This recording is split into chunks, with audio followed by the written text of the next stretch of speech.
Bricks and Minifigs is your one-stop shop for all things LEGO. Hit the link below to find a store near you. Hi, I'm Jacob Hollis, also known as Lava Bricks on YouTube and Instagram, and this is my Darth Vader's castle on Mustafar. It took me about a year and a half. It's like 18 months of building, off and on. I mean, because I have school, so it's kind of come home and may squeeze in like a half an hour or an hour of work. And yeah, so here it is at Brick Fair. Huge build here. Where did you start with this project? It's kind of funny, I started with actually the lava. I went to a LEGO store in Europe, and I got the idea when I saw these one-by-one cheese slopes. And they had these at the LEGO store, and I was like, oh, that'd be awesome for lava.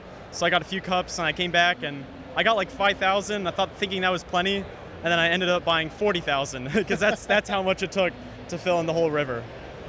So after the lava, then where did the process and kind of build go from there? Yeah, so I wanted to have some depth because I knew I wanted to have an AT-AT in lava. We never see that in Star Wars, but I'm like, hey, you know that? I think it's such a cool thing, and we've never seen that.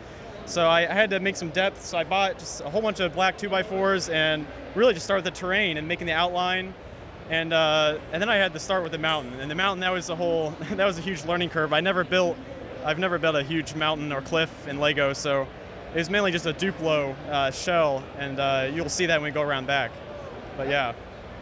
And the terrain itself is really interesting, almost kind of a greebling effect. So what were some of the pieces you used there to create that effect? Yeah, and again, this is kind of my first time working with greebling and different tiles. And yeah, I just kind of bought a whole bunch of tiles, 1x2 and 1x1 cheese slopes, and mixed it in with some trans orange, and yeah, and just tried to have some different layering effects going on there. And then you've got these various ships and kind of scenes around, so take us through each of those and what's some of the story happening here. Oh yeah, so this TIE Fighter, was actually kind of a last minute addition. And you'll see over there I have Han Solo and Chewbacca, and I don't know how they landed on this planet, but I had to make a story for that. So this is a TIE Fighter. They most likely, Han Solo and Chewbacca, they crammed in there, the two of them, and now they're crash landed on Mustafar. And like I said, the AT-AT, I thought it was kind of like the cherry on the top. I thought it'd be so cool to give it scale to the whole castle itself with the height and everything.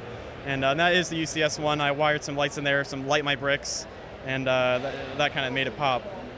And we can go over this way a little bit. Here's an AT-ST I got. This is the Rogue One which I think is superior to the newer one, but there's some Death Troopers and the AT-ST shooting at Chewbacca and Han Solo there. Yeah.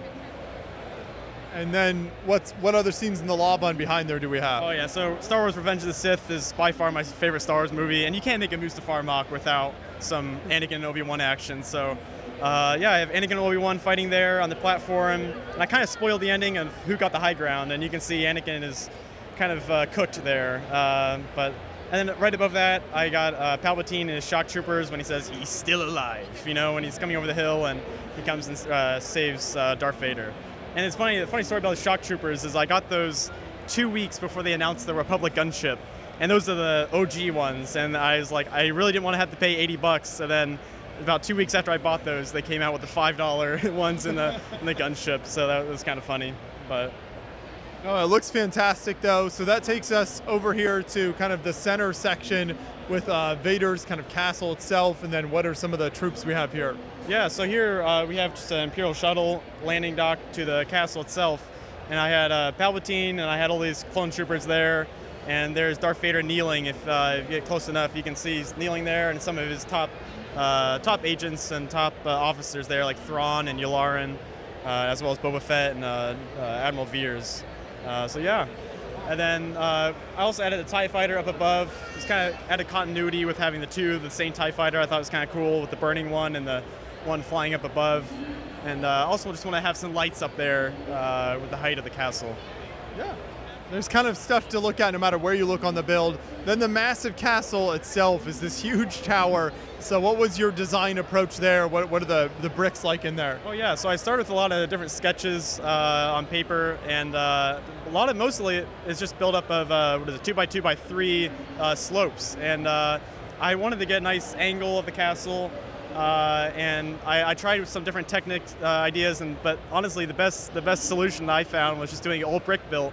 Just going up and doing that yeah, just that pattern of doing slope and then 4 bricks and slope, and I think it turned out pretty nice. And it's built on the big mountain, which is all Duplo.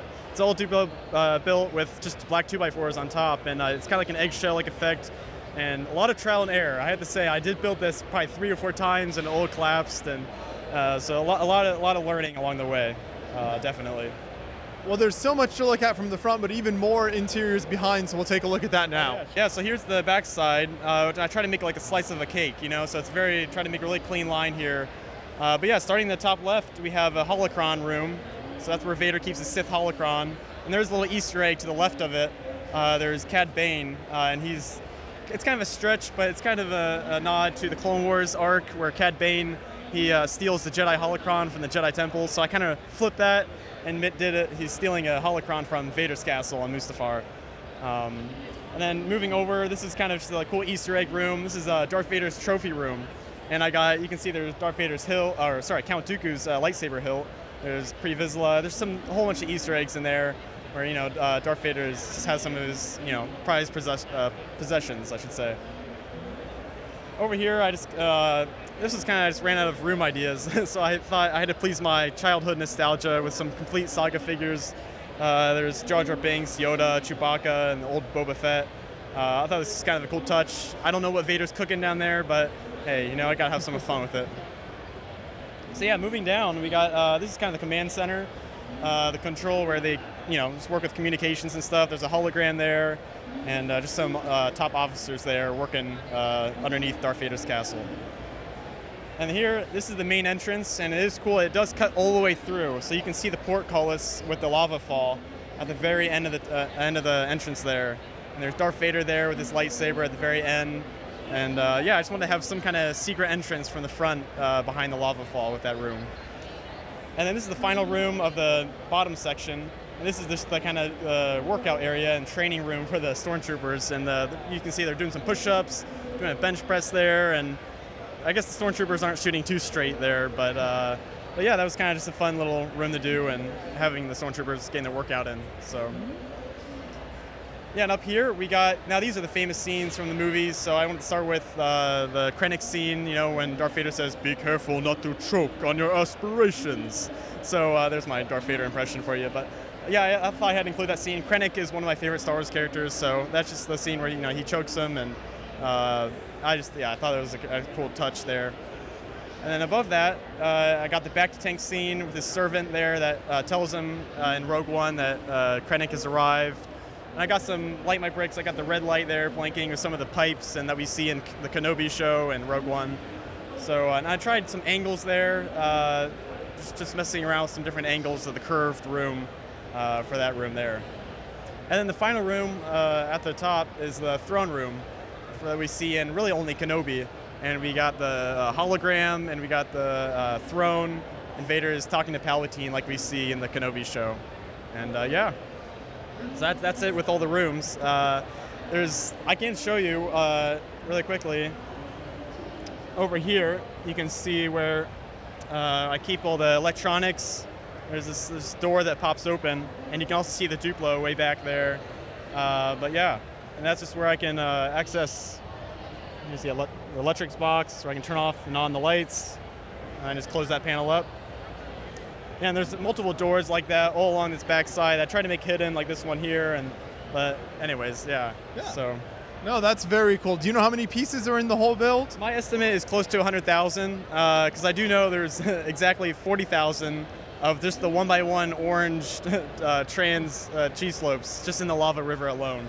So probably close to 100,000. It's very dense. It adds up very quickly. Oh yeah, definitely, yeah. So really great build here. Do you have plans to expand on this display at all, or do other Star Wars projects in the future? Yeah, I think this is probably this is the last touch I'll do on Mustafar. I think I'm done. I'm kind of sick of black and orange. I've been staring at this for about a year and a half. But yeah, I definitely have some future plans for Star Wars MOCs, but probably something that includes a lot of black. I'll probably start with that.